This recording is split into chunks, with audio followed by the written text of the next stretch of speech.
I've been a nurse for over 10 years, and these are my top 10 tips for new grad nurses.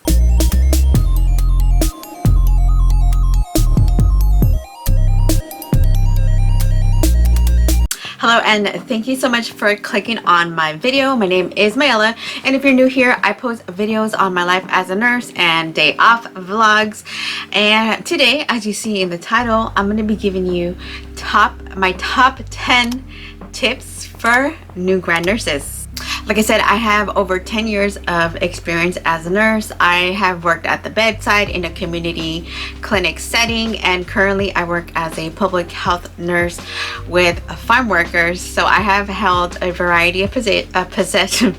I have held a variety of roles in different settings. So today I wanted to create this video to help out new grad nurses out there who might be feeling a little lost or just need some guidance from your fellow I guess veteran nurse. Does that make me a veteran nurse? I'm not sure. I've been a nurse for about 13 years now, so let me know what that means. All right, my first tip for you is to start saving for your retirement.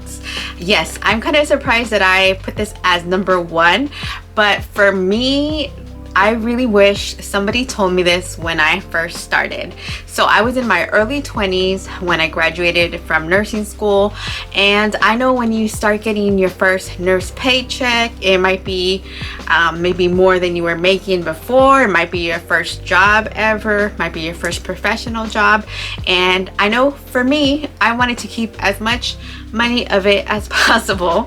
I used to be of the mindset that I need every cent possible, but let me tell you that it is so important to start saving for your retirement as soon as you can. I wish I would have. I am now 37, and I just started saving recently in the last few years, and I really wished I had started sooner. So usually hospitals or other health organizations will, and hopefully they are offering some kind of retirement savings or retirement planning. So check out those benefits that your employer offers, and if they do offer a match on your contributions to retirement accounts, definitely please take advantage of it. That is free money. If you're not contributing, you are leaving that on the table. And I think I'm going to do a whole separate video on this. I'm no expert about money, but I was a mess with it, and I got my life together financially, I would say, and I have learned a lot. So let me know if you want to see a video about nursing and money.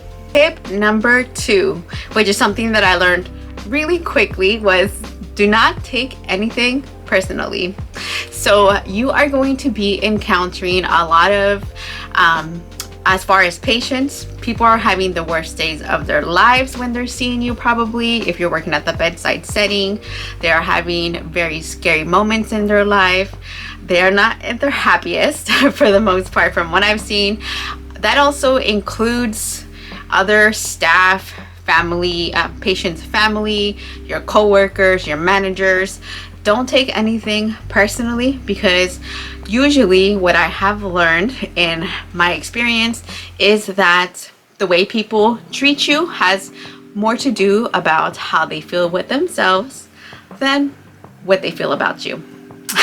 So remember that. That is some great life advice that I learned a long time ago, and it is helping me not take things personally, and that way I don't suffer for no reason. Tip number 3 is create a routine. So I know when I was in nursing school, I had a pretty good routine going, because you have to be very organized. You have to have good time management.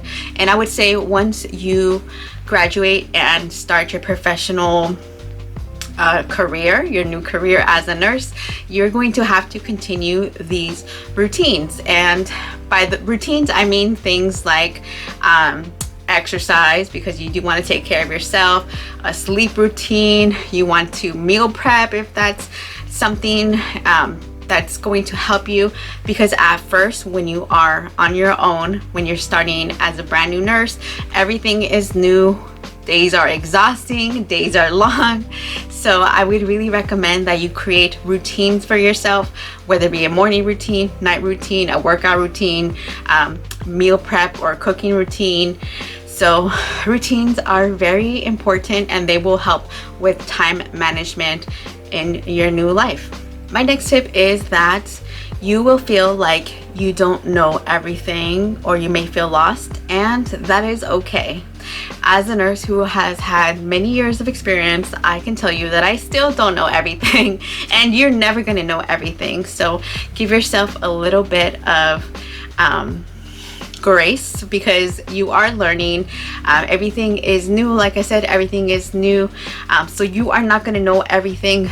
Don't be embarrassed to ask questions, and if you find another grumpy nurse who doesn't want to answer it, or is bothered by your question, ask somebody else. I'm sure you will find somebody willing to help you out, because I know for me, anytime I encounter students or a new nurse, I always try to remember where I came from and how I started. So I always like to be that helping hand to those who need it. Tip number 5 is, if it's affecting your mental health, leave.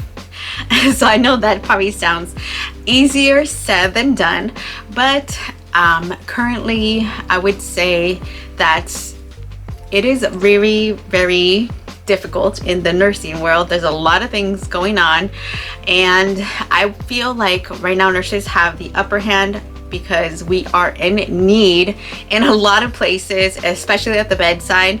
So I think that there are a lot of opportunities for us, and no job or anything else is worth it damaging your mental health. Remember, at the end of the day, you are not just a nurse, you are yourself as a person, and you have to live with yourself 24/7. So if it's not going well in your mind and your mental health, it is not worth it. And I did, like I told you earlier, I did work at the bedside, but it was severely affecting my mental health. I have a whole video about the reasons why I left the bedside, and I will let that I would link that down in the description for you to watch after this video.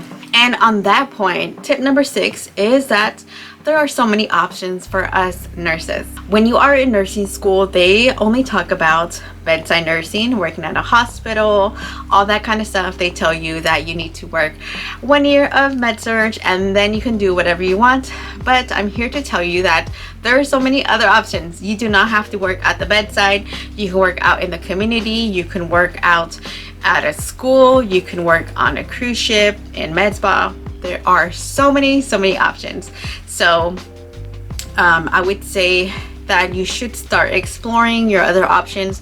If you feel like your current one is not something that you can see yourself doing for a long time, don't worry, we have a lot of different choices. Tip number 7 is that self-care is crucial. So self-care doesn't always have to mean manicures and pedicures and massages, but it can mean that. But self-care can also mean taking a mental health day off, because you need to take those if you really need it. Don't be afraid to call in sick. I know that when I was working at the bedside, I always felt so guilty calling in sick, but guess what? You have to do it. You have to take care of yourself, and the unit will go on. The work will keep going even if you are not there. So other things that could mean self-care are things like hobbies. Maybe try to find time to do the things that you like doing, any hobbies that you have. Spend time with friends and families that make you feel good. Obviously, if some of them stress you out, try to avoid them. You don't need that kind of negativity in your life.